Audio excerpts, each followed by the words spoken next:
and now suddenly that spouse is getting $1,000 a month, they could be remarried within 3 years. They could, and then that money just has to keep flowing.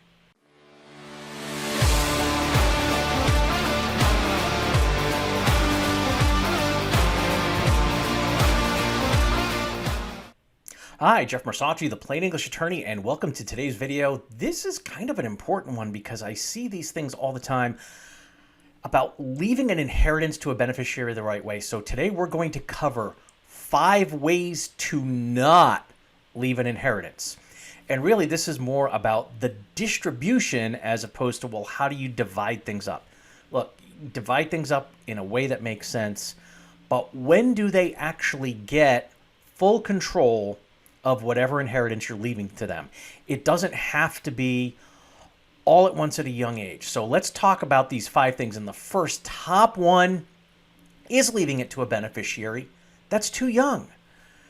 And I hear all the time, well, they need it at age 18 because they need money for college. We need to give them money so that they can go to college. Well, no, look. There are a ton of 18-year-olds I know out there that if they got a whole bunch of money, they'd say, well, let me take a year off. I've got this money. Let me travel a little bit. And then 1 year turns into 2, 2 years turns into 3, and then suddenly they've lost all motivation, and they end up going through all the money, and now there's no college education. So how exactly do you do this instead? Well, you set a high age of direct inheritance. So when you're setting up a will, but preferably a revocable living trust, you have a trustee who's going to be in charge of the money. They can pay for those things. But more importantly, they cannot pay for things that don't make sense. You're picking a trustee who's going to use their best judgment to take care of the beneficiary with the money that you're leaving for them. If you think it's important for educational videos like this to get out there, then please help us out by subscribing to the channel. So if they are going to college, they're going to have the money through the trustee to pay for those bills and to pay for expenses.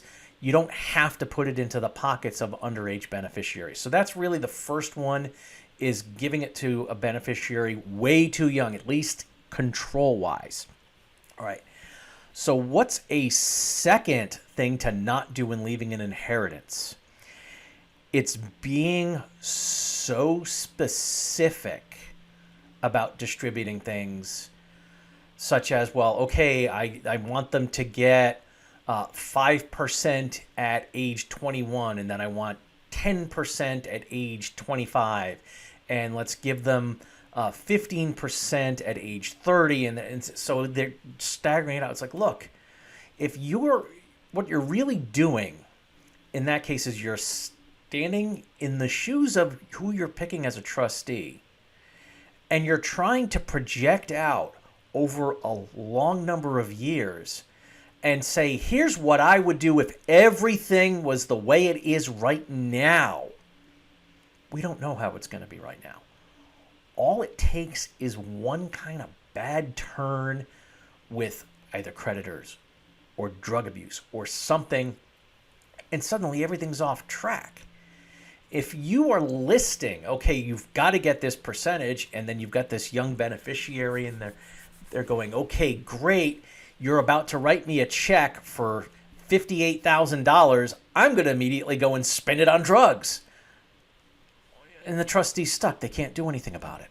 You don't want to have that happen. And instead, like we talked about with the first thing, leave that one age. Now, a lot of my clients, for that one age, they're picking the age of 40.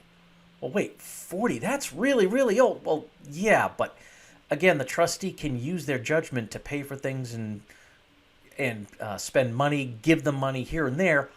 Or they can say, look, you're fully mature, you're 28 years old, I don't see any reason to hold it back. Here you go. That's the better way to handle it, is leaving things in the hands of your trustee. Now, if you do want to be so controlling that it has to be this, it has to be this, and you've got to do this at this point and distribute this money at this age and do this money at this age, and all right, at that point, you have to step back and question, do you really trust the judgment of your trustee to make these decisions and say yes or no. If you're micromanaging the distributions that much, there's a good chance you should probably just be rethinking who the trustees are. So that's the second one. Now, here's a third one. Being so specific about specific items, going to specific people. Now, I don't mean the way we usually handle it with like maybe inexpensive family heirlooms that have a lot of sentimental value. When we do a trust, you've got a personal property memorandum, so you can write out and distribute those kind of personal items.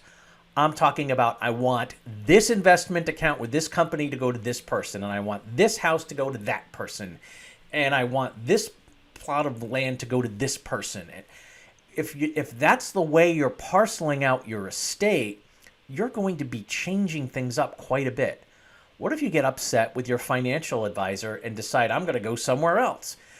Well, now suddenly you have to redo your plan because that account is no longer there in your trust. All right, what if you sell that house? Oh, gosh, yeah. I've got to redo my estate plan because I said that this specific house is going to this specific person, and now they're going to be disinherited. If the main way you're dividing things up is by allocating percentages, the distribution ends up being by percentage of your assets and not these specific items that can change very quickly over time. If you went and took a look at everything that you owned, even 7 years ago, 8 years, 9 years, 10 years ago, and compared it to what you have now, there's a good chance that a lot of what you have today does not look anything like what you had 10 years ago. So you would have to keep constantly updating your plan. If instead it was percentages, then it's just percentage in value of everything that you have. All right, so that's the third way to not do it, is those specific items. Well, what about number 4? That's where you have specific purposes on the distributions, and it has to be this way. All right. The example that I give is, well, look, if there's a student who's in college, and this is the big one, I hear it all the time. Education is extremely important. I want them to get all the money they can for education, education, education, education. If you specifically write in something like, as long as they're enrolled as a full-time student, all of their living expenses would be paid. So now I'm going to give an example that I learned about in real life, where someone took about 20 years to get their 4-year degree. But here's kind of how it worked. They figured out these rules. There was a lot of money in the trust, and the parents died young. Okay, education, education, education. It said as long as they're enrolled as a full-time student, all their living expenses would be paid. That's 4 classes. They could drop to halfway through the semester and still be considered a full-time student. So that's what they would do. They'd never go to those 2 classes. They'd do all the work for the other 2 classes, but intentionally leave off a paper or not take the final and get an incomplete in that class, knowing someday I'll just go back and finish it up. And if it's a paper that they didn't turn in, well, they've got their paper. They just need to turn it in later. That one class, they get an A or a B or they do well, but that was enough academic progress that the school didn't kick them out. Meanwhile, all their living expenses are being paid, and the trustee has no discretion over that because it's mandated. All living expenses have to be paid. So you don't want to get into that type of situation where you're being so specific about the purposes that you're really kind of foiling the whole overall thought behind the plan. If you're going to choose a trustee and you trust their judgment and you have a discussion with them, and I'd recommend their backup or even a third, or in some cases, you can leave a note for them. Don't sign it. Don't want anyone to interpret it as being an amendment. Don't handwrite it. Type it out.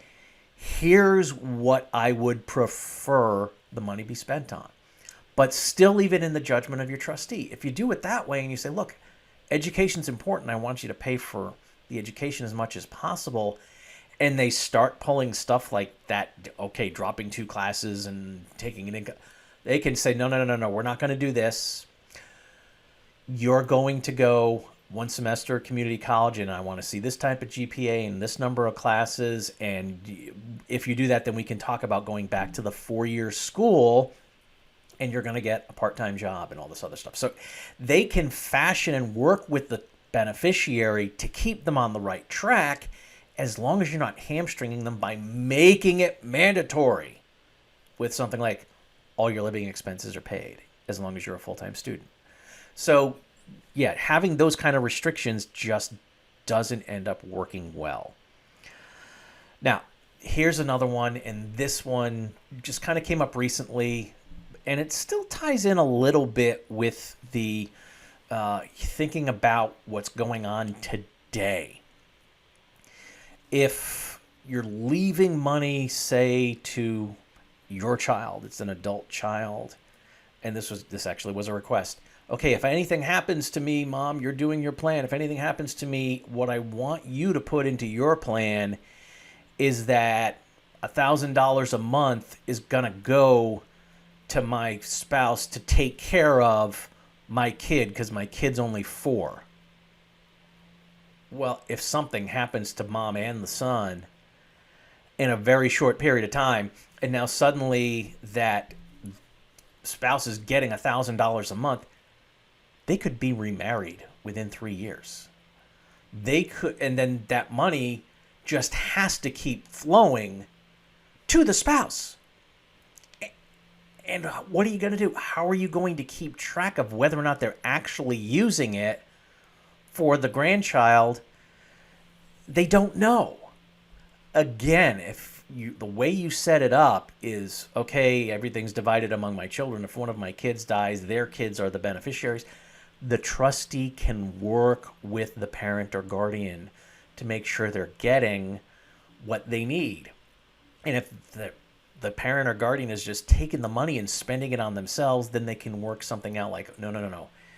We're going to pay for the private school tuition separately, right directly from the trust.